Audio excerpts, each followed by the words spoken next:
Hello, কেমন আছেন সবাই? না, এটা আর জিজ্ঞাসা করব না। জানি এত গরমে সকলের জীবনই ওষ্ঠাগত, আর তার মধ্যেই আমিও কোনো ব্যতিক্রম নই। দুপুরবেলা এত গরম, শুতে ইচ্ছা করছে না। কি করি ভাবতে ভাবতে হঠাৎ চোখে পড়লো আমার 50 বছরের পুরানো একটি খাজানার দিকে। সরি, 50 কী করে হয়, আমার বয়সই তো এখনো 50 হয়নি। যাই হোক, মজা করছিলাম। তবে এগুলোকে খাজানা বলাই চলে, কারণ সেই বিয়ের পর থেকে 5 বছর হয়ে গেল আমি এগুলো এখনও অবধি খুলে দেখিনি। তবে এতগুলো বছর পরে আমি নিজেও দেখবে এগুলো কেমন আছে, আর আপনাদেরকে দেখাবো এগুলো কি। উপরের তাকগুলোতে যেগুলো দেখছেন ওগুলো সবই আমার নাচের ড্রেস, আর এইটা যেটা খুলছি তার মধ্যে রয়েছে যাবতীয় সব সাজের গহনা। 5 বছর আগে আমি এগুলোকে যেমনভাবেই রেখে গেছিলাম এখনও ঠিক তেমনই আছে। দাঁড়ান, একটা একটা করে বক্স খুলে আপনাদেরকে দেখাই এগুলো।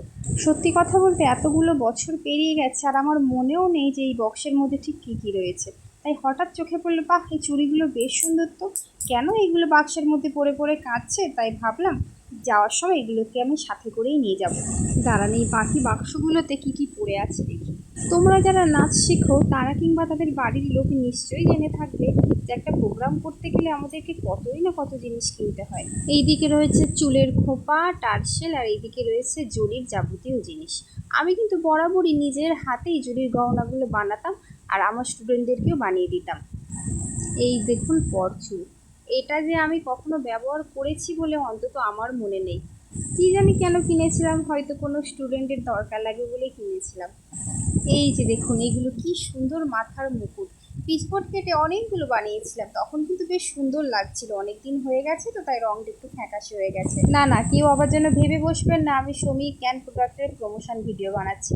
আসলে সেই সময় এটা আমি ইউজ করতাম, আর এই বক্সগুলো আমার এত ভালো লাগতো, আর এই সাজের জিনিসগুলো রাখার জন্য আমি এগুলো ফেলে দিতাম না।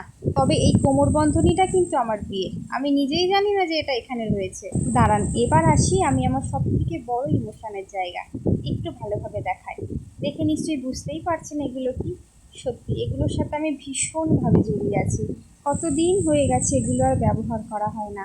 জানেন, বিয়ের পর সকলকে ছেড়ে যখন আমি অনেক দূরে চলে গেলাম, সব থেকে বেশি মন খারাপ হতো আমার এইগুলোর জন্য। শুধু মনে হতো কেন আমি সাথে করে নিয়ে এলাম না।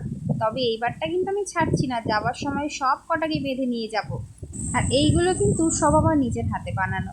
আপনারা হয়তো অনেকে জানেন আমি হাতের কাজ করতে ভীষণ ভালোবাসি, তাই যতটা চেষ্টা করতাম নিজে বানিয়ে পড়ার চেষ্টা করতাম। এই খুঁজতে খুঁজতে কি পেয়েছি দেখুন। এটুকু আমি বলতে পারি, এটা আমি কখনো ব্যবহার করিনি, তবে আমার একটা স্টুডেন্ট এটা বহুবার ব্যবহার করেছে। আর দেখুন আজ এটা আমার কাছেই পড়ে আছে। জানি না সে আমার কাছে এসে আবার পড়তে চাইবে কিনা, তবে এই আমার দিদির ছেলে দেখেই বলে আমাকে একটু পড়িয়ে দাও, দেখি আমাকে কেমন লাগছে। ব্যাস, যেই পড়িয়ে দিয়েছি চলতে শুরু করে দিয়েছে। দেখুন তার কাণ্ডটা। কথায় আছে না, একটা শিয়াল ডাকলে সবগুলো শিয়াল ডাকে। দেখুন তাদের জিনিসগুলো যেই বের করেছে একটা সিঙ্গার তুলে নিয়ে ছুটেছে, আর দেখুন একা একা আয়না দেখে দেখে সাজছে। এদের উৎপাত তো চলতেই থাকবে। আমি আপাতত সবগুলো যেমন ছিল তেমনভাবে গুছিয়ে রেখে দিই। জানি আমার এই শখের জিনিসগুলো সারা জীবন এক জায়গায় থাকবে না, কখনো হারিয়েই যাবে, কিন্তু আমার স্মৃতি থেকে তো মুছবে না। তাই এই ছোটো ছোটো ভিডিওগুলো করে রাখা। তাহলে ভিডিওটা এখানেই শেষ করছি। কেমন লাগলো অবশ্যই জানাবেন। আবার আসবো নতুন কোনো ভিডিও নিয়ে। ততক্ষণ সকলেই ভালো থাকবেন আর সকলকে ভালো রাখবেন। টাটা।